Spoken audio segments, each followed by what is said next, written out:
මේ අත් දෙකෙන් කිසිම නීතියෙන් ආරක්ෂිත වනසතෙක්ට බෙහෙතක් ප්‍රතිකාරයක් වෙන එකක් නැහැ.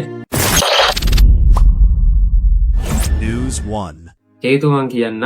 ඉතින් ඔයාලට මතක ඇති මීට මාසෙකමාරකට කලින් මම වීඩියෝ එකක් දැම්මා පිඹුරෙක්ගේ කොන්දක් ඩැමේජ් වෙලා. ඒ කියන්නේ බැකෝ එකට අහුවෙච්ච පිඹුරෙක් බැකෝ එකකින් උස්සලා කොමාරි හතට වැටලා තියෙනවා. එතනදී කොන්ද හානි වෙලා තියෙනවා. මේ තියෙන කොන්දට හානි වෙලා තියෙන තැන මෙන්න මෙතන තමයි කොන්දේ හානිය තියෙන්නේ. අපි අද ඉතින් මෙයාට ප්‍රතිකාර කරන්න ගන්නවා. ඉතින් මෙතනින් මේ පල්ලෙහා ටික මෙයාට දැනෙනවා අඩුයි, ගොඩක්ම අඩුයි. ඉතින් එයාට ප්‍රතිකාර කරලා ඉතින් මම ළඟ බලාගත්ත දැන් ඉතින් මේ වෙනකම්ම 180ක්ම වගේ හොද වෙලා තිබ්බා. ඉතින් ගිය සෙනසුරාදා ඒ කියන්නේ 2026 මාර්තු 14 වෙනි දවසේ මේ සම්බන්ධයෙන් කටයුතු කරන නිලධාරීන් විසින් ගෙදරට ඇවිල්ලා වැටලීමක් කරා. ඉතින් ඒ සතා එදා එයාලගේ බාරයට ගත්තා. එදා අපි මේ ස්ථානෙට ගිහිල්ලා තාත්තා තමයි පස්සම් කරේ රුපියල් ලක්ෂයක ශරීරයපයක් මත අපි එදා නිදහස් වුණා. ඉතින් අද දවසේ අපි උසාවි දාලා නඩුවක් තිබ්බා. ඉතින් එතනදී අපිට තීන්දුව වුණා ඉතින් මම වැරදිකරු ලෙස පිළිගත්තා. මොකද වනසතෙක් අපිට එහෙම ගෙදර තියාගන්න බෑ. ඉතින් රුපියල් 50000ක දඩ මුදලක් අපිට නියම වුණා. ඉතින් අපි ඒක ගෙවලා ඒ ඇත්තටම දුකයි මම කවදාක්වත් දඩේ ගෙවනකම් මම හිටියේ කූඩුව ඇතුලේ. මම කවදාකවත් කූඩුවක් ඇතුලේ ඉඳලා නැහැ. ඒ ගැන ගොඩක් දුකයි. ඉතින් මේ සතෙක්ට හිංසා කරන්න ගිහිල්ලවත් නිරෝගී සතෙක් ළඟ ගෙදර ඇති කරාවත් නෙමෙයි මං කරේ මෙතන වනසතාව ආරක්ෂා කිරීමක්, ඒ සතාව සුවපත් කිරීමක් විතරයි. මොකද කොන්දර හානිය සතෙක් අපිට නිදහස් කරන්න බෑනේ. අපි නිරෝගී සත්තු තියාගන්නෙත් නෑ, අපි නිදහස් කරනවා. ඉතින් කනගාටුවට තියෙන්නේ ඉතින් මේ රටේ මෙච්චර සත්ත්ව හිංසන වෙද්දී, කියන්නේ අහිකොණ්ඩකයන්ගේ ගාව සත්තුන්ගේ සත්ත්ව හිංසන වෙද්දී ඒ සත්තුන්ව ළඟ තබාගෙන හිංසා කරගෙන තියාගන්න පුළුවන් නම් මේ රටේ නීතිය දෙකක් වෙන්න බෑ. එයාලට එක නීතියක් වෙන්නත් ඕනේ. ඉතින් දුක ඒක. මොකද සත්තුන්ට හිංසා කරලා නෙමෙයි මේ සතා බේරගන්න උත්සාහ කරේ. මේ සතා වනජීවී ආඥා පනතට අනුව නීතියෙන් ආරක්ෂිතයි. හැබැයි උසාවියේදී එතන නිලධාරීන්ගේ වචනය වුණේ මෙයා දැඩි ලෙස ආරක්ෂිතයි කියලා. ඒකයි මට දඩේ මෙච්චර වැඩි වුණේ. මෙයා ආරක්ෂිත සතෙක්. ඒකත් මං කියන්න ඕනේ. දැඩි ලෙස ආරක්ෂිත නැහැ පිඟුරා. වනජීවී ආඥා පනතේ තියෙනවා.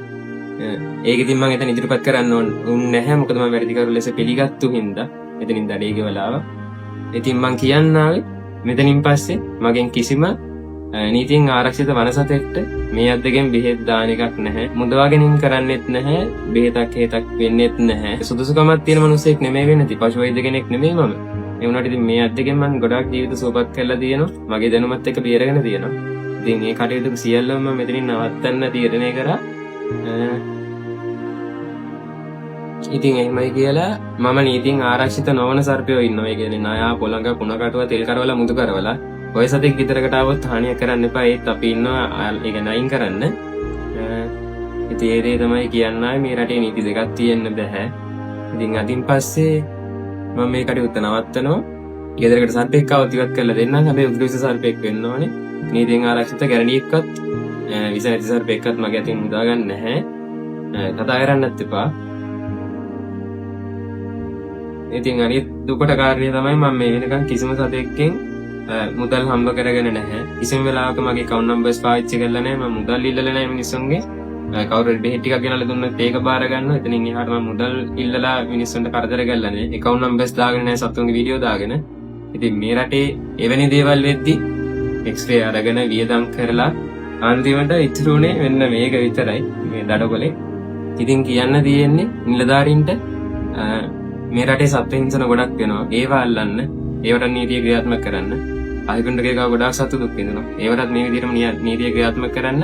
ඉතින් මේ රටේ සතෙක්ට බෙහෙත් කළ සතාව බේර ගන්න උත්සාහ කරපු එකට රුපියල් 50000ක් වැදුනට මේ රටේ කියන්නේ සතෙක්ගේ දඩමස් ටිකක් සතෙක්ව මරලා දඩමස් ටිකක් ළඟ තබා ගත්තට පස්සේ ඒවට වදින දඩේ මීට වඩා ගොඩක් අඩුයි.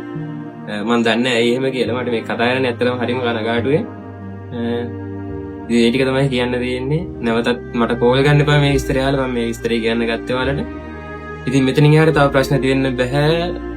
කරගන්නෙත් නැහැ. මම කොහොමද වනසත්තුන් ගැටසැකිලි කැම්පස් වල විතර හැදුවා යාලගේ අවසරයට. ඒකත් මම නවත්තනවා. මොකද මට බයයි මේ විදිහට ඒකට මොකක් හරි ප්‍රශ්නයක් වෙයි කියලා. ඩොමෙස්ටික් සත්තු හදනවා, බල්ල පූසෝ හදනවා. එතන බල්ලෙක් හදන ගමන් තිබ්බ මේක. බල්ලෝ හදනවා. බල්ල පූසෝ රුවාසි සත්තු ඇති කරන සත්තු හදනවා. කිසිම වනසතෙක්ව හදන්නෙත් නැහැ. වනසත් තුන් නීතියෙන් ආරක්ෂිත සත්තු ඔක්කොමගේ ජීවිතෙන් අයින් කරලා මෙතනින් එහාට ප්‍රශ්නයක් නොවෙන්න මං ජීවත් වෙනවා. මොකද ප්‍රශ්න ඇති කරගෙන අන්තිමට හොඳ කරන්න ගිහිල්ලා ප්‍රශ්න ඇති කරගන්න බැහැ මට. ඒ හැමෝටම මුත් සරණයි.